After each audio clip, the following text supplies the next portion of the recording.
Yeah, welcome back to Primitive Humans. In the beginning, there were no alphabets, no books, no written words, but there were symbols. And deep beneath the earth, our ancestors began to leave behind the first echoes of the human soul, not in words, but in images that still speak, even after tens of thousands of years. Tonight, we step into the dark, into a place where fire met stone, and the hand met meaning. This is Episode 5, The Cave and the Symbol. Before there were letters, humanity already knew how to leave a mark, not on paper, not through sound, but through symbols. When they retreated into the earth, into the pitch-black caves, it wasn't just to escape the beasts. They were seeking something larger than themselves, and then they began to draw. Not everyone dared to enter the darkness, a place without sun, without a clear exit, without life. But there were those, drawn by something mysterious. They crept deeper into the cave, where sound became echoes, and each step felt like a descent into another world. There, amid cold walls and stone floors, they felt something strange, as if someone, or something, was listening.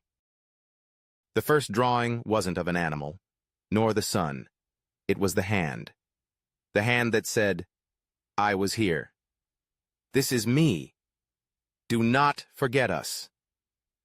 They didn't know writing, but they knew how to imprint.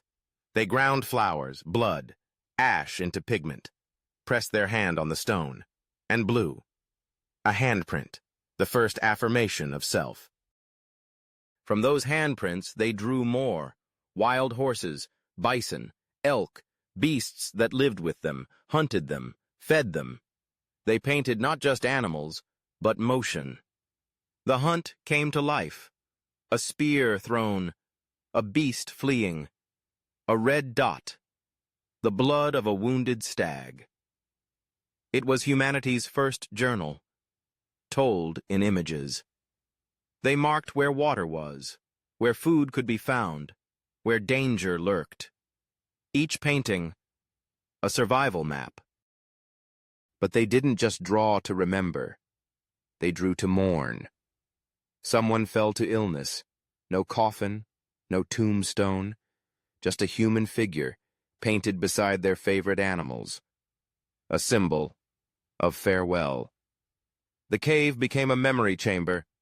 Each image, a soul. Each stroke, a silent prayer. Time passed.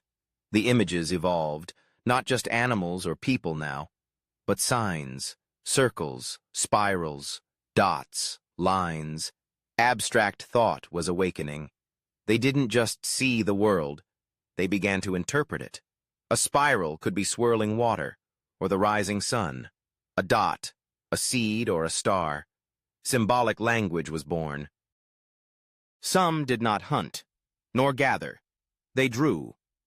The tribe saw them as different, because they did something no one fully understood. They captured the world, not in words, but in symbols. The first to create beauty, not to survive, but to inspire. They were the ancestors of artists, poets, storytellers. Thousands of years later, their descendants returned. Us. We stepped into the cave and saw the hand of someone who vanished 20,000 years ago.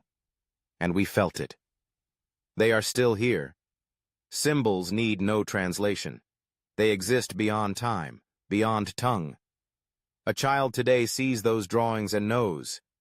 Someone was here. They lived. They dreamed. They drew. From the depths of darkness, humans found light, through art. They didn't just survive, they left something behind. From a hand on stone to the first signs of thought, the cave was more than shelter. It became the first sacred temple of memory and creation. And you, listening to this story, which symbol changed you?